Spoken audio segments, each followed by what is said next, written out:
Podcast Fakultas Ilmu Sosial Universitas Negeri Semarang bersama pemuda gebrakan bangsa.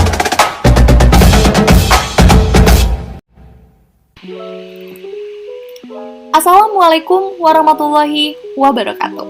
Salam, Om Swastiastu, Namo Buddhaya. salam kebajikan untuk kita semua.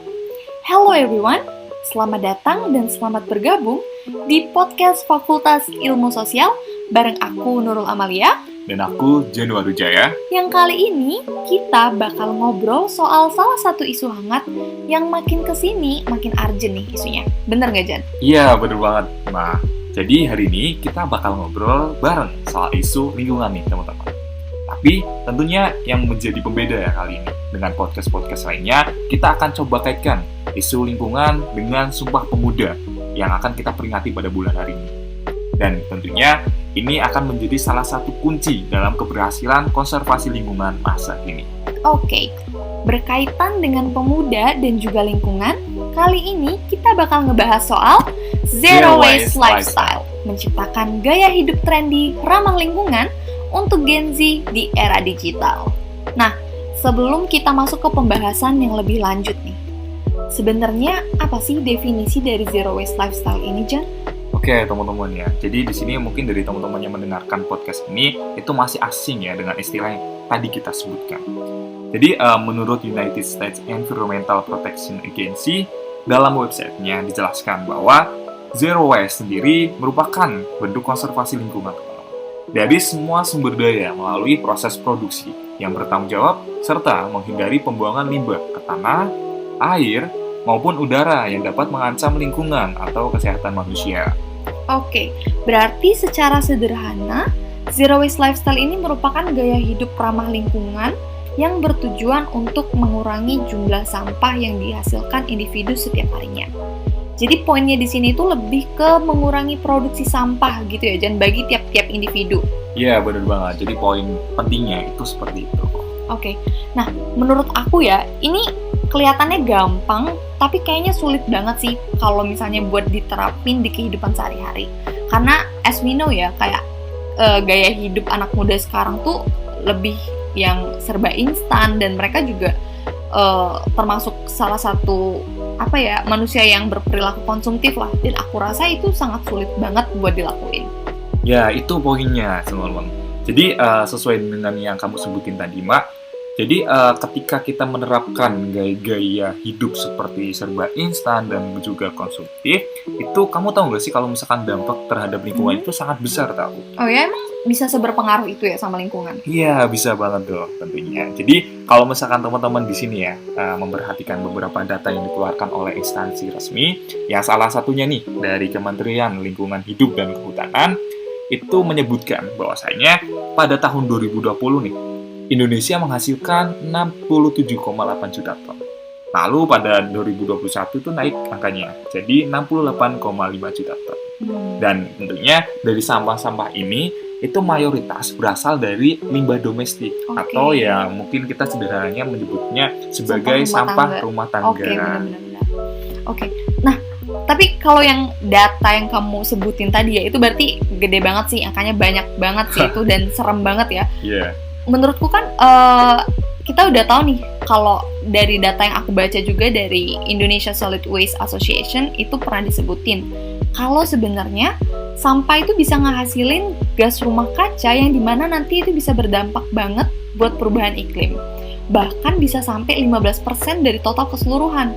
Nah, kalau misalnya terus-terusan bertahan dengan kondisi yang seperti ini ya, itu serem banget gak sih, Jan?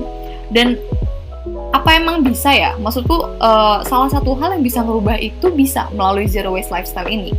Iya, aku sepakat banget sih Mbak dengan statement bahwasanya kalau misalkan kita bertahan ya dengan gaya hidup seperti ini bakalan menjadi mimpi buruk sebenarnya untuk masa depan kita. Apalagi kalau misalkan kita kaitkan dengan gaya hidup yang seperti tadi disebutkan. Gitu. Oke, gaya hidup pemuda ya? Iya, benar banget. Pemuda hari ini harusnya ya sudah mulai menerapkan gaya hidup yang berkelanjutan dan salah satunya ya melalui Zero Waste ini gitu loh.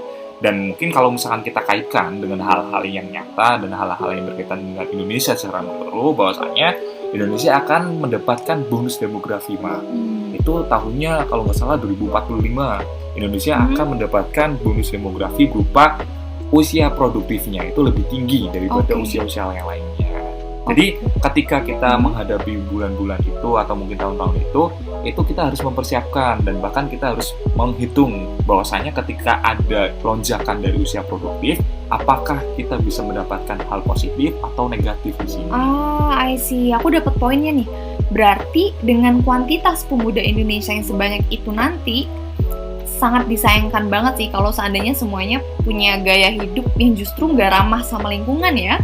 Ya, itu bener banget, Ma. Justru ketika kita mendapatkan untung demografi ini, kita harus benar-benar menerapkan dan juga memanfaatkan supaya dari keuntungan ini tidak menjadi sebuah hal yang buntung, tapi menjadi sebuah hal yang untung bagi kita. Iya, benar. Apalagi kita tahu kalau seandainya lingkungan tuh merupakan salah satu unsur kehidupan yang sangat penting ya, Jan? Iya, bener banget.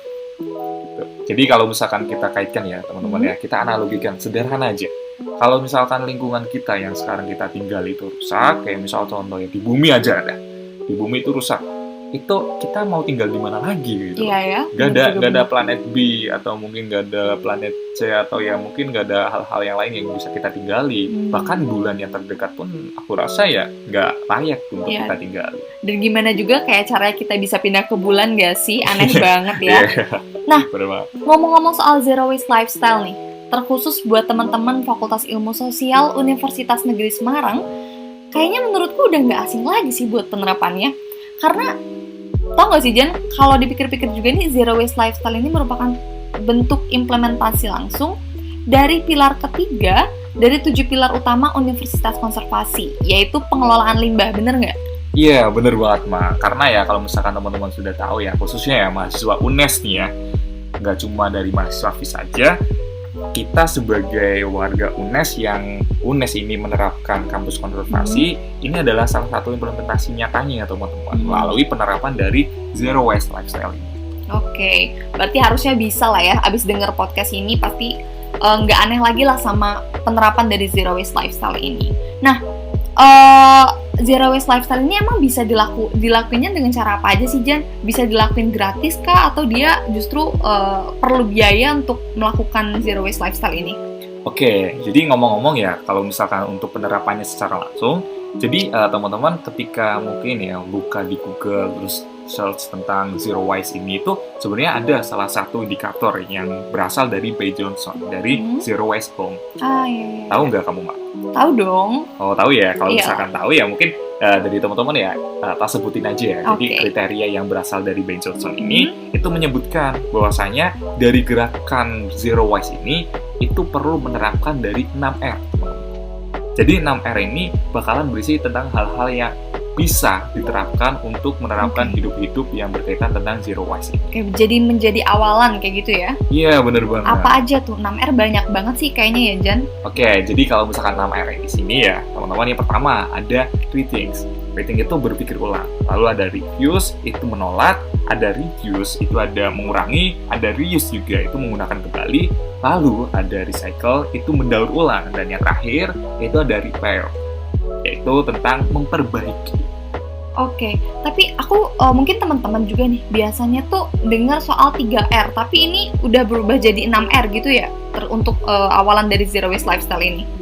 Iya, ini jadi sebuah inovasi sebenarnya, sebuah penerapan yang dikembangkan kembali karena ya benar apa yang diucapkan oleh Alma bahwasanya kita sekarang hanya mendengarkan tentang 3R. Tapi oleh Bay Johnson ini ditambahkan dengan 3R yang lainnya dan jadi total ada 6R untuk penerapan dalam Zero Waste Lifestyle. Oke, mantep banget sih emang. Nah, buat temen-temen nih jangan lupa buat disiapin kertas sama pena buat catat poin inti dari pembahasan podcast kita kali ini. Mungkin langsung aja kali ya kita masuk ke pembahasan 6R tadi nih. Dari R yang pertama dulu Jan, ada rethink. Apa sih Jan itu rethink? Oke, jadi untuk rethink ya, di sini sebenarnya berpikir ulang ya. Jadi teman-teman ketika membeli sebuah hal ya berkaitan tentang barang atau mungkin hal-hal yang digunakan, itu teman-teman harus berpikir ulang kembali, harus memikirkan tentang dampak ketika menggunakan atau memakai dari barang tersebut. Dampaknya pastinya itu yang berkaitan tentang lingkungannya gitu. Oke, barang kayak apa tuh contohnya? Ya misal contohnya kita analogikan tentang plastik aja ya teman-teman. Ketika teman-teman membeli sebuah plastik, kayak misal plastik ya sampah ya sama plastik, kantong plastik gitu ya. Jadi teman-teman harus memikirkan tentang dampaknya. Ketika teman-teman memakai kantong plastik ini, apakah teman-teman itu bisa memikirkan tentang dampak ketika plastik itu tidak digunakan kantongnya? Sampahnya begitu Iya, ya? sampahnya bener banget. Oke, nah kalau seandainya udah dipikir kembali sebelum membeli barang dan ternyata kebutuhan saat itu membutuhkan plastik, terus gimana tuh? Kita harus masuk ke poin yang kemana? Jadi kalau misalkan untuk kebutuhan ya, itu kita langsung masuk ke poin berikutnya, kedua R-nya itu, yaitu tentang refuse ya teman-teman. Kita mencoba untuk menolak. Kita mencoba untuk ya tidak memakai, tidak membeli gitu. Kita coba ya masih kita kaitkan dengan contoh yang tadi ya. Ketika teman-teman ya sudah berpikir ulang untuk memakai kantong plastik. Ketika teman-teman sudah memastikan bahwasannya itu sebenarnya bisa diganti dengan hal-hal yang lainnya yang lebih ramah lingkungan. Ya misalnya kalau misalkan kantong plastik kan masih bisa diganti dengan tote bag. Nah, itu teman-teman bisa menolak untuk menggunakan atau tidak membeli kantong plastik tersebut. Teman-teman bisa menggantinya dengan tote bag tadi. Oke, tadi udah rethink, lalu udah refuse. Masuk ke R yang ketiga ada reduce atau mengurangi. Ini apa nih maksudnya, Jan? Kalau misalkan untuk R yang berikutnya, ini sebenarnya masih berkaitan dengan poin-poin sebelumnya teman-teman ya, yaitu reduce atau mengurangi. Jadi kalau misalkan untuk mengurangi ini ya sebenarnya ketika teman-teman ya tadi sudah terlanjur membeli atau mungkin menggunakannya, ya teman-teman sebisa mungkin mencoba untuk mengurangi maksud saya, mengurangi penggunaannya. Oke. Nah, udah masuk ke R yang ketiga itu, udah ke reduce atau mengurangi.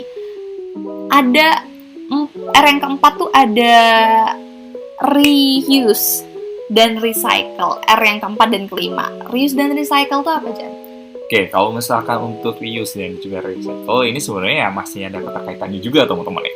Ketika teman-teman sudah membeli dan bahkan sudah mencoba untuk mengurangi, teman-teman juga harus mencoba untuk menggunakan kembali gitu. Kayak misal contoh tadi, sampah plastiknya berupa kantong plastik. Itu teman-teman ketika sudah tidak terpakai atau mungkin sudah menggunakannya, itu sebisa mungkin kantong plastiknya itu jangan dibuang langsung ke tempat sampah ya, atau mungkin ke tempat pembuangan akhir. Itu jangan sampai. Jadi teman-teman mencoba untuk memakai kembali kantong plastiknya, karena saya rasa juga ya ketika teman-teman bisa menggunakannya itu ya masih notabene ya nggak terlalu kuno gitu, nggak terlalu tidak layak, itu masih layak untuk digunakan. Artinya R yang keempat dan kelima ini masih berkaitan gitu ya setelah barang tersebut didaur ulang. Iya, benar banget. Apalagi ketika kita berbicara mengenai recycle tadi ya, recycle-nya kan sebenarnya tentang mendaur ulangnya ya teman-teman. Kalau misalkan teman-teman sudah menggunakan kembali, itu teman-teman sudah mencoba untuk ya istilahnya mendaur ulang terkait penggunaan sampah tadi, sampah plastik contohnya. Sampah plastik teman-teman bisa mendaur ulang menjadi sebuah kerajinan atau mungkin menjadi sebuah hal-hal yang bisa digunakan kembali gitu loh. Oke.